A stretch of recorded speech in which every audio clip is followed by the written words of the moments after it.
위안부 피해자 할머니들께 큰 상처만 남겼던 한일 위안부 합의 이후 3년이란 시간이 흘렀습니다. 그 사이에 화해치유재단 해산이 결정되긴 했지만 여전히 풀어야 할 난제가 많습니다. 짧고 굵게 물어보는 퀵터뷰. 오늘은 위안부 피해자 할머니들과 항상 함께하는 윤미향 정의기억연대 대표와 이야기 나눠보도록 하겠습니다. 네, 대표님 안녕하십니까? 네, 안녕하세요. 네, 보니까 이번 주 수요 집회 1367차 집회였는데 이번 집회는 추모제로 열렸더라고요. 네, 그렇습니다. 네, 이번 수요 집회에서 어떤 얘기가 가장 많이 나왔습니까? 먼저. 올해 벌써 8분이 돌아가셨거든요. 예. 네, 그 8분에 대한 삶을 함께 기억하고 나누고 그 할머니들을 위한 추모가 오늘을 살고 있는 우리들에게 어떤 의미가 있겠는가. 그것은 바로 피해자들을 잊지 않는 것, 기억하는 것, 네. 그리고 피해자들이 원했던 그 요구가 이루어질 수 있도록 우리가 행동하는 것이다. 라는 목소리가 주로 수요시에서 나왔습니다. 네, 잊지 않는 것, 기억하는 것, 그리고 행동하는 것이라고 말씀하셨는데 그래서 오늘 아마 3년 맞아서 합의 3년 맞아서 외교부 앞에서 기자회견도 여신 걸로 알고 있습니다. 네, 오늘 기자회견에서 어떤 얘기 많이 하셨나요? 지난 3년 동안 벌써 24분의 할머니들이 돌아가셨어요. 네. 할머니들의 시간은 굉장히 짧아지고 있고요. 그런데 여전히 일본 정부는 그 한일 합의 이후에 오히려 강제성을 부정하거나 일본 정부의 책임을 회피하는 그런 발언의 수위, 행동의 수위를 높여가고 있습니다. 예. 심지어는 저희 민간단체가 저희 정의연이 유엔에 호소하고 또 보고서를 내고 해서 유엔이 수많은 권고를 냈음에도 불구하고 네.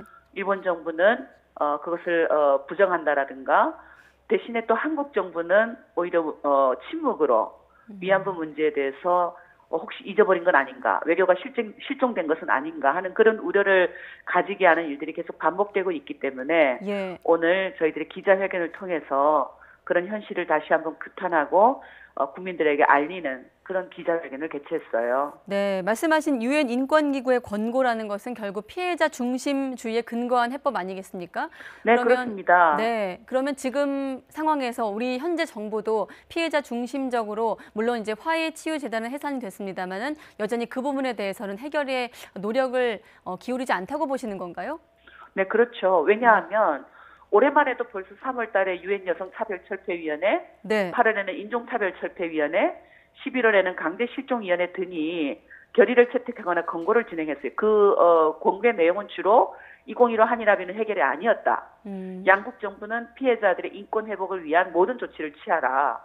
라는 내용이었어요. 네. 근데 너무 안타까운 거는 그런 국제기구의 권고가 이루어질 때 한국 정부가 국제기구의 권고에 대한 어떤 그런 활용의 의지도 코멘트도 전혀 하지 않고 있었고요. 침묵으로 계속 일관했기 때문에 이건 왜 이럴까? 그건 결국은 한국 정부는 2015 한일 합의를 계속 지키려고 하는 의도가 있는 건 아닐까 하는 그런 우려를 지을 수가 없었던 거죠. 네, 사실 지난달 21일에 화해치유재단이 해산되면서 한번 이 문제가 다시 한번 환기가 됐는데 이걸로 해결이 되지 않는다고 보시는 건가요? 당연하죠. 해산 조치가 일어났지만 지금 그 절차를 여전히 밟지 않고 있습니다. 그 해산을 하겠다라는 결정을 발표했다라는 그 이유도 네. 정부 스스로 했다기보다는 피해 당사자가 직접 거리에 서서 화해치유제는 해산해야 된다라고 목소리를 내핀 이후에야 이루어졌거든요. 네. 그런데 그 이후에 그 절차를 진행하는 조치도 보이지 않고 있고 10억 엔을 반환하려고 하는 그런 조치도 보이지 않고 있고 원통한 것은 얼마 전에 그 이기녀 할머니라고 돌아가셨는데요. 네. 그 이기녀 할머니 장례식장에 버젓이 화해치유제단 사무실 직원들이 조문을 오는 거예요.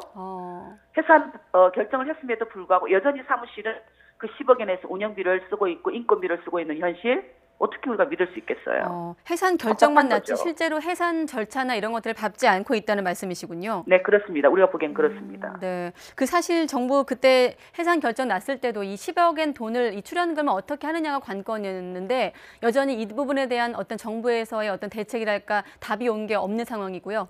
네, 그렇죠. 10억 엔을 마련했다라는 것만 드러나 있지 그 이후에 전혀 조치가 이루어지지 않고 있습니다. 저희들과 대화도 안 하고 있고요.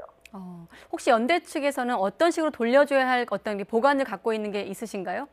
우선은 일본 정부에게 그 10억 엔을 반환하겠다라고 통보를 해야 된다고 봅니다. 통보하고 통보를 위한 협의를 해야지 그 10억엔을 어떻게 사용할 것인가라는 걸 가지고 협의하는 것은 있을 수가 없다. 왜냐하면 그 10억엔은 부당한 한일 합의를 통해서 받아들여진 것이기 때문에 네. 그 2015 한일 합의가 해결책이 아니라고 한국 정부가 입장을 밝힌 이상에는 그것은 반환되어야 될 돈이라고 저희들은 계속 요구를 하고 있고요. 네. 그것을 위해서 정부가 노력해야 된다고 봅니다. 네. 지금까지는 이제 우리 정부에 대한 어떤 서운함, 아쉬움을 좀 토로하셨는데 오늘 스가 관방장관 일본 측 정부에서도 좀 입장이 나왔거든요. 뭐 국제사회에 대한 책무는 결국 이 합의를 이행하는 것이다라는 반응이 나왔는데 일본 정부에 하실 말씀은 어떤 내용인가요? 그러니까 일본 정부가 합의를 이행하는 것이라고 이야기할 때 그 합의를 이행하는 것이 무엇인가? 저희는 그걸 일본 정부에 묻고 싶어요. 네. 왜냐하면 그 2015 한일 합의에는 이것으로 최종적이고 불가역적인 해결이다. 다시는 국제사회에서 문제 제기하지 않겠다. 소노창을 철거할 수 있도록 노력하겠다. 이 세 가지였거든요. 예. 그런 이미 일본 정부 스스로 국제사회에서 계속 위안부 문제를 이야기하고 있어요. 일본 정부가 합의를 위반하고 있는 거죠. 네. 불가역적인 해결이다. 지금 불가역적인 해결이 안 되고 있잖아요. 계속해서 위안부 문제는 해결해야 된다.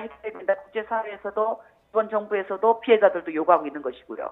네. 소녀 철거할 수 없다는 이미 더욱 명백하게 확인이 되어 있는 상태이고요. 예. 그러니까 일본 정부가 지금 해야 될 것은 합의를 지키라는 것이 아니라 유엔이 권고하고 있는 대로 피해자들의 인권 회복을 위한 모든 조치를 다해야 될 때다. 그것은 곧 범죄를 인정하고 공식 사죄하고 법적 배상하는 것. 그것이 일본 정부가 해야 될 일이다. 저희는 그렇게 요구하고 싶습니다. 네, 공식 사과와 법적인 배상 이 두 가지는 결국 피해자 중심주의에 근거한 어떤 일본 측의 대응이다 이렇게 보시는 건데 지금 네, 시점에서 앞서 그 화해치유재단 문제 먼저 말씀하셨는데 지금 이 시점에서 우리 정부가 가장 먼저 해결해야 할 대목은 어떤 대목이라고 말씀하실까요? 조속히 국민들이 의심하고 있는 것 피해자가 지금 와르르 무너져야 내가 안심할 수 있지 어떻게 믿겠나라고 하시는 이 의심을 제거해주는 행위가 우선돼야 된다고 봅니다. 왜냐하면 일본군 위안부 문제 정의로운 해결에 걸림돌이 되고 있는 것이 지금 네. 2015 한일 합의이기 때문에 조치가 선행돼야 되고요. 또 최근에 파행을 일으키고 있는 일본군 위안부 연구소 문제도 특별법을 마련해서 이 진상규명의 작업이 얼마나 중요한지 일본 정부에게 진실을 우리 스스로 입증시키는 이 어떤 노력들이 얼마나 중요한지 깨달아서 네. 그 근거법도 만드는 그런 노력들을 적극적으로 해야 될 때다. 그렇게 이야기를 하고 싶어요. 네, 알겠습니다. 자, 3일 뒤면, 사흘 뒤면 새해가 시작이 되고 내년은 특히나 이제 3.1 운동 100주년 아니겠습니까? 내년에도 계획들이 있으실 것 같고 또 다음 주에도 당장 수요 집회도 있을 걸로 알고 있는데 또 끝으로 계획 좀 말씀해 주시죠. 다시는 추운 거리에 서지 않기 위해서 또 우리 그 피해자들이 목 놓아 외치며 통곡하지 않아도 국가의 제도와 또 문화가 피해자에게 다가오는 사회를 만들기 위해서 저희도 뭐든지 할 생각이에요. 네. 또 특히 수요시가 8월 14일이 되면 내년 8월 14일이 되면 1,400차가 되는데요. 네. 포기하지 않는다는 것이 어떤 저희들이 보여줄 생각입니다. 또 뿐만 아니라 결국 가해자가 해결하지 않고는 국제사회에서 부끄러울 수밖에 없다라는 것. 그것을 국제연대를 통해서 또 청소년들에게 우리의 삶을, 우리의 활동을 개선하는 그렇게 보여주고 싶어요. 네, 알겠습니다. 그리고 말씀하셨다시피 할머니들의 시간이 길지 않다는 점 우리 모두 기억해야 되지 않을까 생각합니다. 네, 오늘 윤미향 정의기억연대 대표와 이야기 나눠봤습니다. 오늘 고맙습니다. 네, 고맙습니다.